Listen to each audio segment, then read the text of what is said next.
रूस और यूक्रेन बीते 52 दिनों से जंग लड़ रहे हैं। दोनों देशों को जंग में नुकसान और तबाही का सामना करना पड़ रहा है। इस बीच यूक्रेन के राष्ट्रपति व्लादिमीर ज़ेलेंस्की ने यूरोपीय देशों पर आरोप लगाते हुए कहा है कि जो देश रूस से तेल खरीद रहे हैं वह दूसरों के खून से सनी कमाई कर रहे हैं। रूस करीब 2 महीने से यूक्रेन पर हमले कर रहा है। इस बीच जंग में रूस को भी भारी नुकसान हुआ है। वहीं खबर सामने आ रही है कि रूसी रक्षा मंत्री को हार्ट अटैक आया है। मीडिया रिपोर्ट्स के मुताबिक रूसी रक्षा मंत्री सर्गेई पिछले कुछ दिनों से दिखाई नहीं पड़ रहे हैं।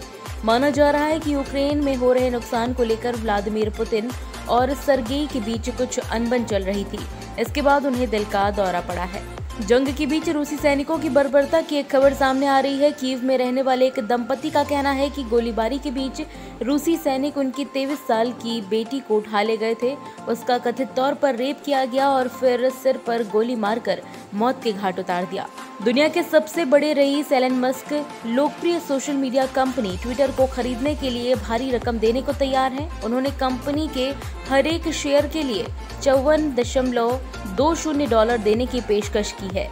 इस हिसाब से कंपनी की वैल्यू $43 अरब बैठती है।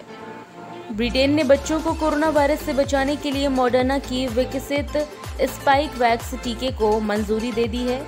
ये टीके 6 से 11 साल तक के बच्चों को लगेंगे। ब्रिटेन के दवा नियामक medicine and health care products regulatory agency के अनुसार मॉडर्ना की वैक्सीन स्पाइक वैक्स सुरक्षा, गुणवत्ता व असर की कटौती पर खरी उतरी है।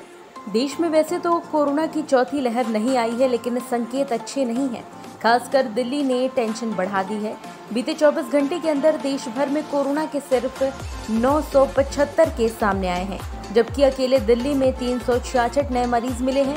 उधर देश भर में पिछले 24 घंटे के दौरान वायरस के संक्रमण से 5 लोगों की मौत हो गई, जबकि इस दौरान 697 लोग कोरोना से ठीक हुए हैं। देश में एक्टिव केस की संख्या 11,366 पर पहुंच गई है। यूक्रेन पर जारी अपने हमले के बीच रूस ने S-400 ट्राइम्स मिसाइल रक्षा प्रणाली की दूसरी खेप के कुछ पुर्जों की आपूर्ति भारत को शुरू कर दी है। इस घटनाक्रम से अवगत लोगों ने शुक्रवार को यह जानकारी दी है। हालांकि उन्होंने बताया कि इस खेप के सभी मुख्य हिस्सों की आपूर्ति अभी तक नहीं की गई है। यूक्रेन संकट के मद्देनजर रूस द्वारा भारत को बड़े पैमाने पर सैन्य उपकरणों की आपूर्ति में संभावित विलंब को लेकर नई दिल्ली में चिंताएं बढ़ने के बीच यह आपूर्ति की जा रही है।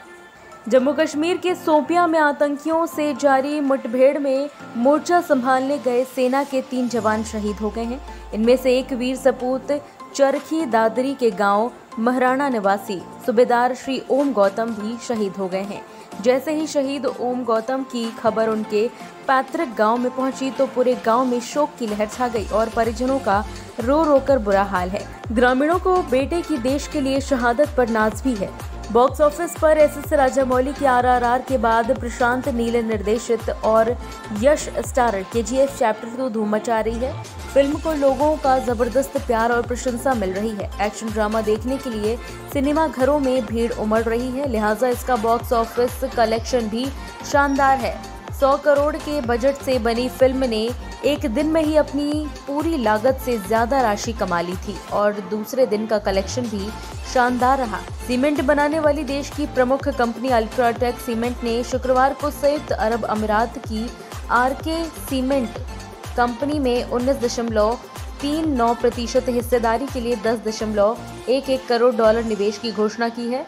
आदित्य बिरला समूह की कंपनी ने शुक्रवार को शेयर बाजार को दी सूचना में कहा कि यह कंपनी के लिए एक रणनीतिक निवेश है।